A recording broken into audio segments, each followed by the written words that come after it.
Lecture du livre du prophète Daniel. En ce temps-là se lèvera Michel, le chef des anges, celui qui se tient auprès des fils de ton peuple, car ce sera un temps de détresse, comme il n'y en a jamais eu depuis que les nations existent jusqu'à ce temps-ci. Mais en ce temps-ci, ton peuple sera délivré, tous ceux qui se trouveront inscrits dans le livre. Beaucoup de gens qui dormaient dans la poussière de la terre s'éveilleront, les uns pour la vie éternelle, les autres pour la honte et la déchéance éternelle. Ceux qui ont l'intelligence resplendiront comme la splendeur du firmament, et ceux qui sont des maîtres de justice pour la multitude brilleront comme les étoiles, pour toujours et à jamais. Nous sommes au IIe siècle avant Jésus-Christ. Depuis les grandes conquêtes d'Alexandre le Grand au IVe siècle, le pays est sous occupation grecque. Alexandre et ses premiers successeurs se montraient libéraux à l'égard des populations des pays occupés. Mais le temps a passé depuis Alexandre et son lointain successeur au pouvoir dans le pays des Juifs, à l'époque du livre de Daniel, c'est-à-dire vers 170 avant Jésus-Christ, est un certain Antiochus Épiphane, tristement célèbre dans la mémoire juive. Antiochus se livre à une effroyable persécution anti-juive.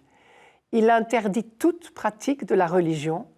Il exige qu'on lui rende à lui les honneurs qu'on rendait jusqu'ici à Dieu. C'est lui, désormais, qui est le centre du temple et de la vie religieuse. Pour les Juifs, le choix est clair. Il faut se soumettre, ou bien rester fidèle à sa foi, et dans ce cas, affronter la torture et la mort. Et en férocité, Antiochus s'y connaît. Comme toujours, dans ces cas-là, on verra les deux attitudes. Certains plieront, l'épreuve est trop dure. Mais de nombreux Juifs ont choisi la fidélité et l'ont payé de leur vie, pour rester fidèles à la foi de leur Père, à l'alliance de Dieu, tout simplement. Et c'est à ce moment-là que le prophète Daniel prend la parole.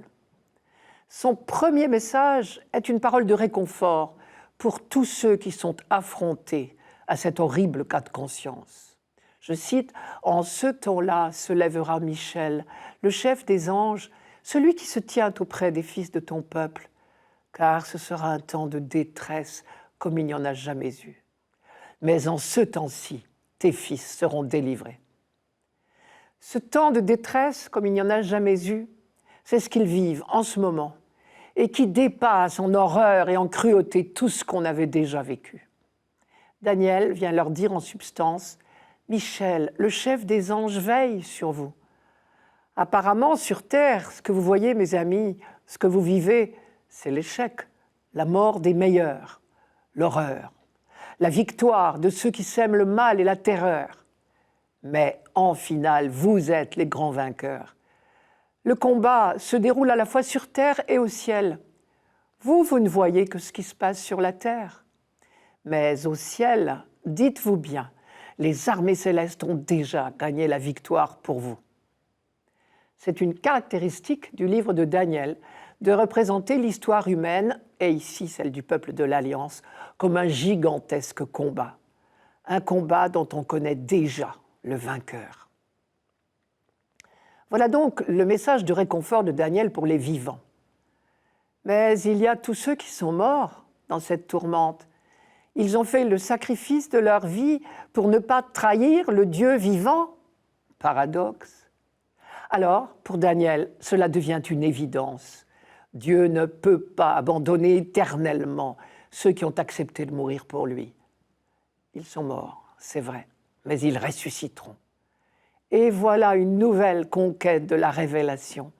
Il revient à Daniel au IIe siècle, l'honneur d'avoir le premier percé cette lumière extraordinaire de la foi. Il n'en avait jamais été question jusque-là. Comme toujours, il faut nous replacer dans la longue histoire de la pédagogie biblique et du développement progressif de la foi d'Israël. Pendant des siècles, la question de la résurrection individuelle ne s'est même pas posée.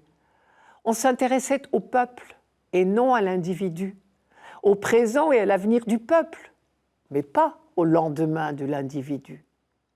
Pour croire à la résurrection individuelle, il faut combiner deux éléments. Premièrement, s'intéresser au sort de l'individu pour lui-même, et pas seulement du peuple. Deuxièmement, croire en un Dieu fidèle qui ne vous abandonne pas à la mort. Sur le premier point, l'intérêt pour le sort de l'individu n'est apparu que progressivement dans l'histoire d'Israël. Cela a été une conquête, un progrès très tardif. Et sur le deuxième point, la foi dans la fidélité de Dieu ne pouvait venir que de l'expérience, et donc progressivement, elle aussi.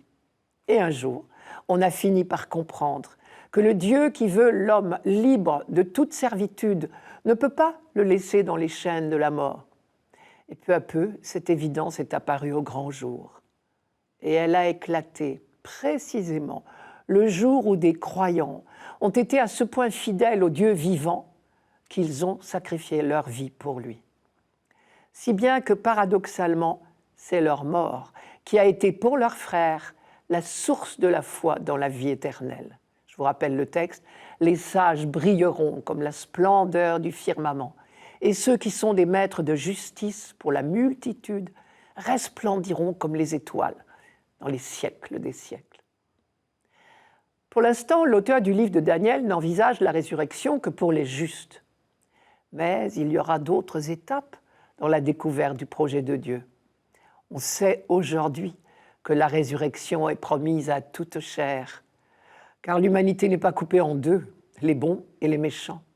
Personne n'est entièrement bon, personne n'est entièrement mauvais. C'est en chacun de nous que le tri s'opérera. Tout ce qui est de l'ordre de l'amour vient de Dieu et donc vivra éternellement.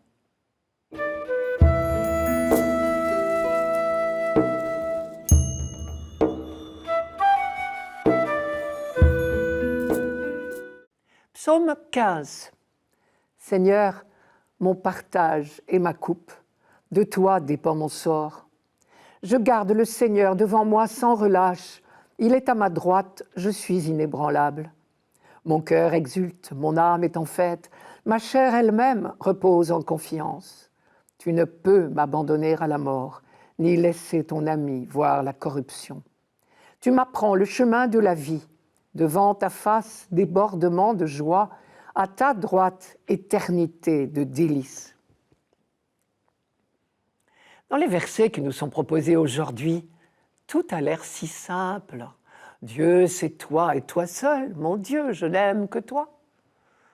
En réalité, sous des apparences bien simples, trop simples, ce psaume traduit un combat terrible, celui de la fidélité à la vraie foi.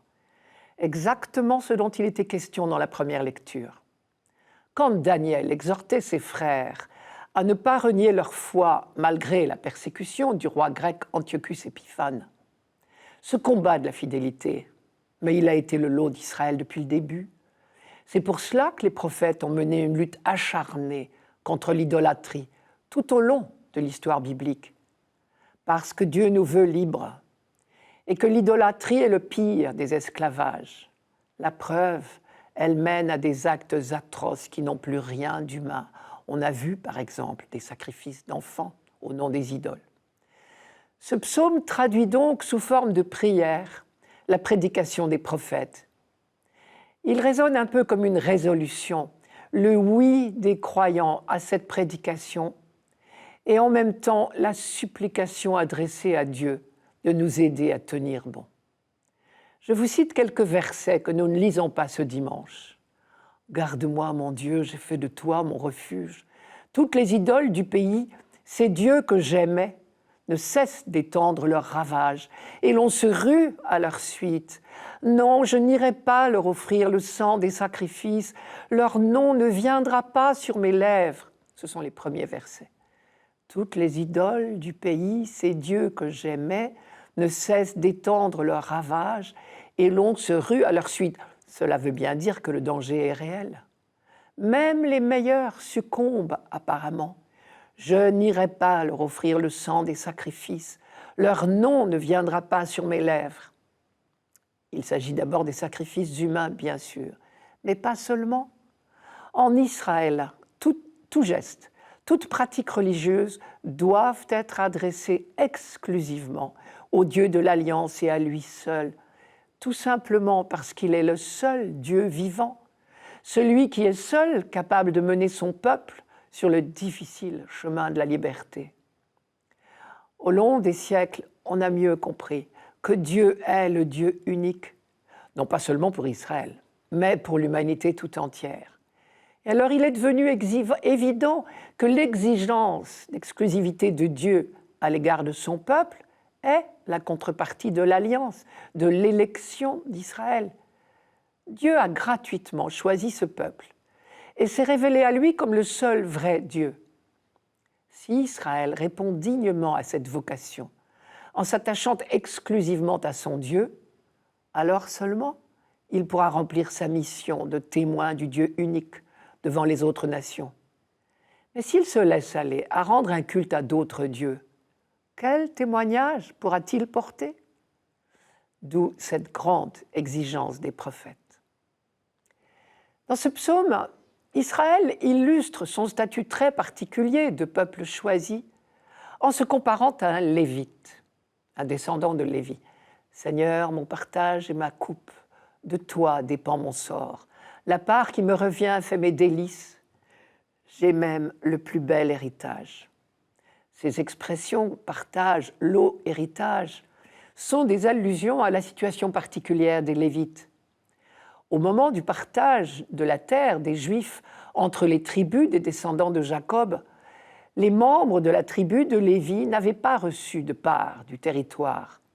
Leur part, c'était la maison de Dieu, le temple, le service de Dieu.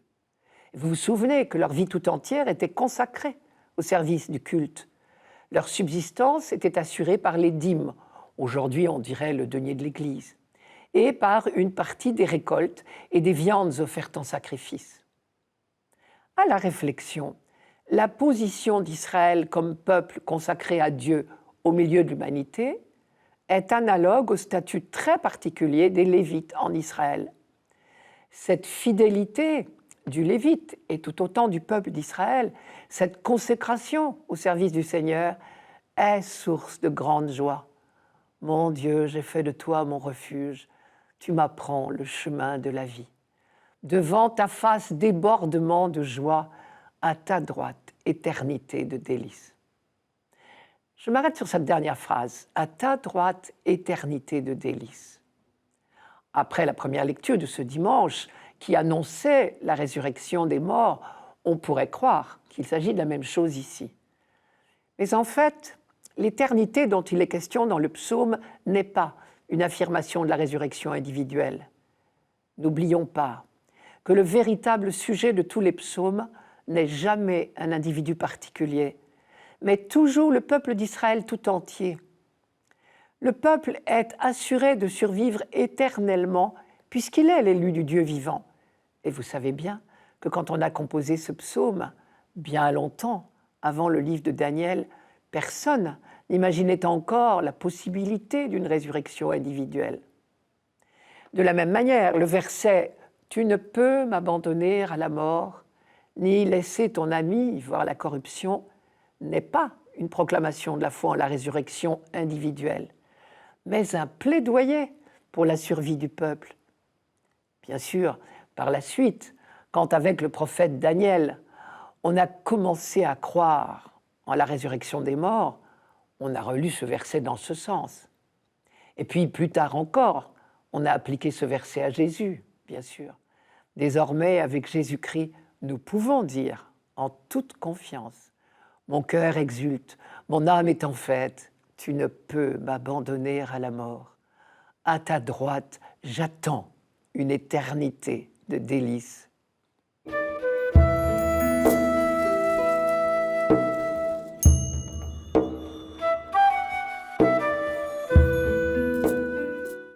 Lecture de la lettre aux Hébreux. Dans l'Ancienne Alliance, tout prêtre, chaque jour, se tenait debout dans le lieu saint pour le service liturgique, et il offrait à maintes reprises les mêmes sacrifices qui ne peuvent jamais enlever les péchés. Jésus-Christ, au contraire, après avoir offert pour les péchés un unique sacrifice, s'est assis pour toujours à la droite de Dieu. Il attend désormais que ses ennemis soient mis sous ses pieds. Par son unique offrande, il a mené pour toujours à leur perfection ceux qu'il sanctifie. Or, quand le pardon est accordé, on n'offre plus le sacrifice pour le péché.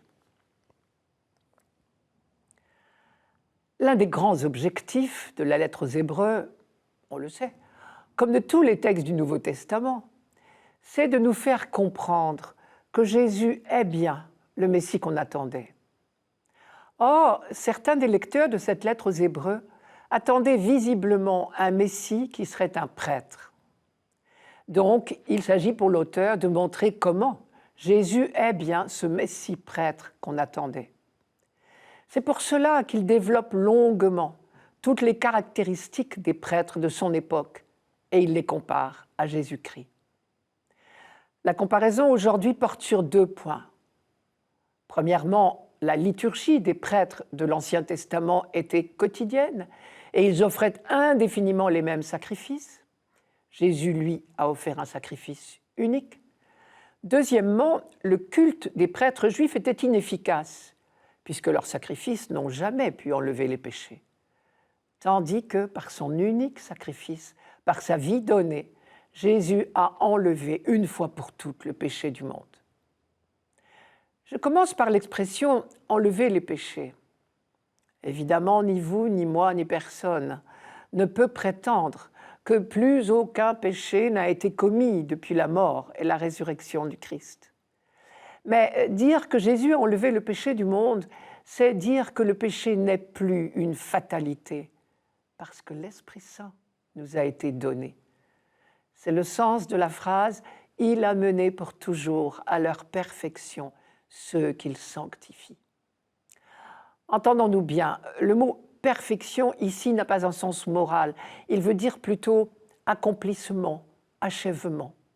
Nous avons été menés par le Christ à notre accomplissement. Cela veut dire que nous sommes redevenus, grâce à lui, des hommes et des femmes libres. Libres de ne pas retomber dans la haine, la violence, la jalousie. Libres de vivre en fils et en filles de Dieu et en frères et sœurs les uns des autres. C'est pour cela qu'à chaque Eucharistie, nous continuons à dire « Voici l'agneau de Dieu qui enlève le péché du monde ». C'est une véritable révolution en quelque sorte. C'est bien celle qu'avaient annoncée les prophètes. Jérémie, par exemple, quand il parlait de la nouvelle alliance, je cite « Voici venir des jours, oracle du Seigneur, où je conclurai avec la maison d'Israël et avec la maison de Juda une alliance nouvelle. Je déposerai mes directives au fond de leur cœur. » Et Ézéchiel, « J'enlèverai de votre corps le cœur de pierre et je vous donnerai un cœur de chair. Je mettrai en vous mon propre esprit et je vous ferai marcher selon mes lois. » Le bonheur immense des premiers chrétiens, c'était bien cette certitude que Jésus avait accompli, cette grande promesse de Dieu. Désormais, nous pouvons laisser l'Esprit Saint mener nos vies. Évidemment, cela suppose que nous restions sans cesse étroitement greffés sur Jésus-Christ, comme le rameau sur la vigne. Autre formule étonnante dans ce texte, Jésus-Christ s'est assis pour toujours à la droite de Dieu, il attend désormais que ses ennemis soient mis sous ses pieds. En fait, elle s'adresse probablement à une autre catégorie de lecteurs de la lettre aux Hébreux, ceux qui attendaient un Messie roi. Je m'explique. L'expression « assis à la droite de Dieu » était depuis des siècles en Israël un titre royal. Pourquoi ?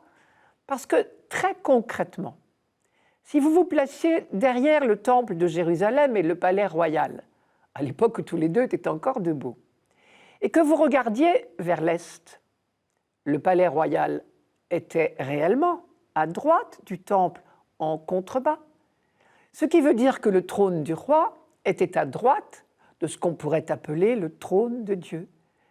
Et littéralement, le jour de son sacre, lorsqu'il prenait possession de son trône, le nouveau roi s'asseyait à la droite de Dieu. Et du coup, on voit bien ce que veut dire Jésus-Christ s'est assis pour toujours à la droite de Dieu. C'est affirmer tout simplement que Jésus est bien le Messie roi qu'on attendait. La phrase suivante dit exactement la même chose. Il attend désormais que ses ennemis soient mis sous ses pieds. Là encore, il faut se replacer dans le contexte. Sur les marches des trônes des rois à l'époque, on gravait ou on sculptait des silhouettes d'hommes enchaînés. Ils représentaient les ennemis du royaume. En gravissant les marches de son trône, le roi écrasait ces silhouettes. Il piétinait symboliquement ses ennemis. Ce n'était pas de la cruauté gratuite, mais une promesse de sécurité pour ses sujets. On ne voit évidemment plus le trône des rois de Jérusalem, mais les trônes de Toutankhamon au musée du Caire portent exactement ces mêmes sculptures. En Israël, la seule trace qu'on en ait gardée, c'est la phrase que le prophète disait de la part de Dieu à chaque nouveau roi le jour de son sacre et qui est citée dans le psaume 109, 110. « Siège à ma droite, que je fasse de tes ennemis l'escabeau de tes pieds. » Pour l'auteur de la lettre aux Hébreux, c'est une manière imagée de nous dire que Jésus-Christ est bien le Messie, celui qu'on attendait, le roi éternel, descendant de David. Et si Jésus est bien le Messie, alors, désormais, l'ancien monde est révolu.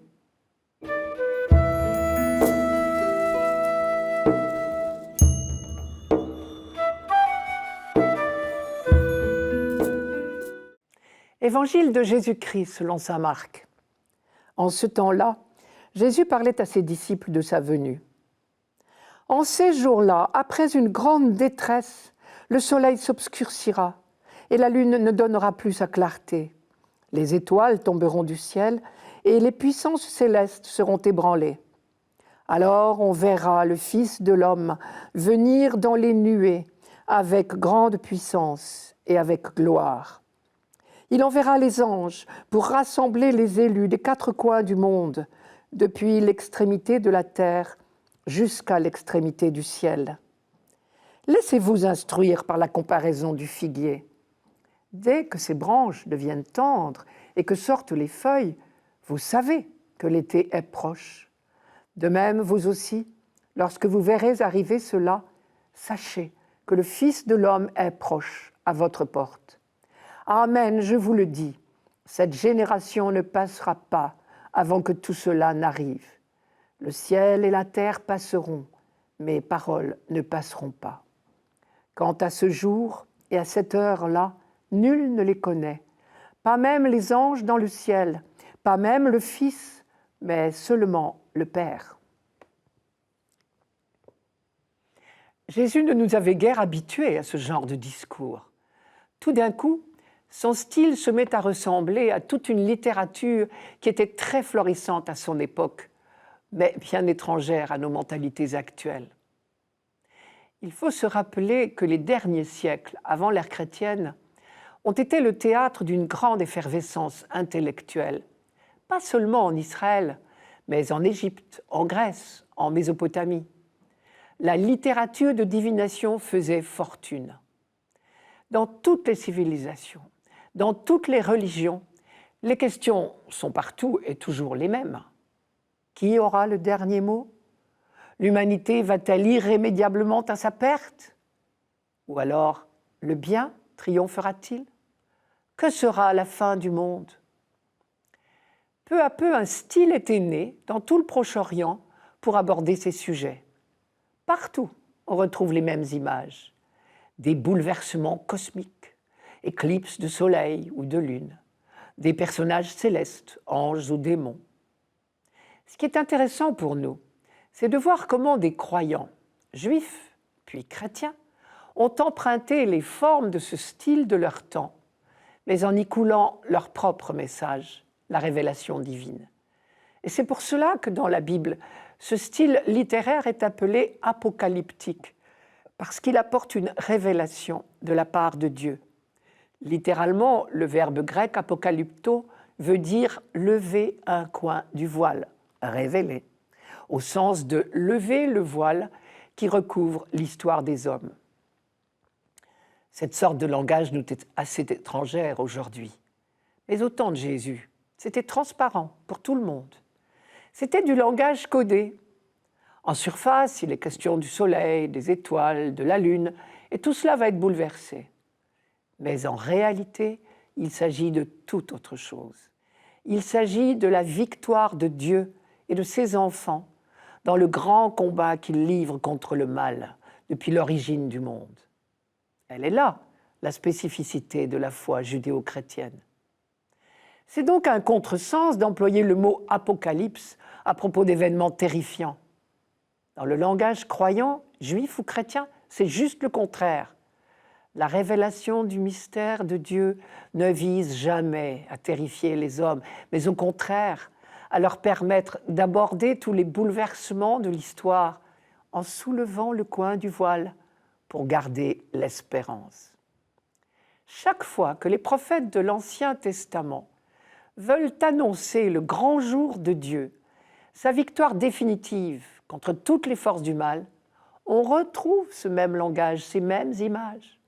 Par exemple, le prophète Joël, je cite, « Je répandrai mon esprit sur toute chair. Vos fils et vos filles prophétiseront. Vos vieillards auront des songes. Vos jeunes gens auront des visions. Même sur les serviteurs et sur les servantes, en ce temps-là, je répandrai mon esprit. Je placerai des prodiges dans le ciel et sur la terre, du sang, du feu, des colonnes de fumée. Le soleil se changera en ténèbres et la lune en sang, à l'avènement du jour du Seigneur, grandiose et redoutable. Alors, quiconque invoquera le nom du Seigneur sera sauvé. » Et au chapitre 4 encore de Joël, « Les cieux et la terre sont ébranlés, mais le Seigneur est un refuge pour les fils d'Israël. » Et tous ces textes ont un point commun. Ils ne sont pas faits pour inquiéter, au contraire, puisqu'ils annoncent la victoire du Dieu d'amour. Le chamboulement cosmique qu'ils décrivent complaisamment n'est qu'une image du renversement complet de la situation. Le message, c'est « Dieu aura le dernier mot. Le mal sera définitivement détruit. » Vous avez entendu Joël ? « Quiconque invoquera le nom du Seigneur sera sauvé. Le Seigneur est un abri pour son peuple. » Dans le style apocalyptique, tout à fait conventionnel donc, l'annonce de la foi, c'est « Dieu est le maître de l'histoire. Et le jour vient où le mal disparaîtra. » Il ne faut pas parler de fin du monde, mais de transformation du monde, de renouvellement du monde. Dans le Nouveau Testament, qui utilise lui aussi parfois ce style apocalyptique, par exemple dans l'évangile de Marc de ce dimanche, le message de la foi reste fondamentalement le même, avec cette précision toutefois, le dernier mot. La victoire définitive de Dieu contre le mal, c'est pour tout de suite, en Jésus-Christ. Il n'est donc pas étonnant qu'à quelques jours de sa dernière Pâque à Jérusalem, Jésus recourt à ce langage, à ces images. Le combat entre le Christ et les forces du mal est à son paroxysme. Et dans ce texte, si nous savons lire entre les lignes, nous avons un message équivalent à la phrase de Jésus dans l'évangile de Jean. « Courage, j'ai vaincu le monde. »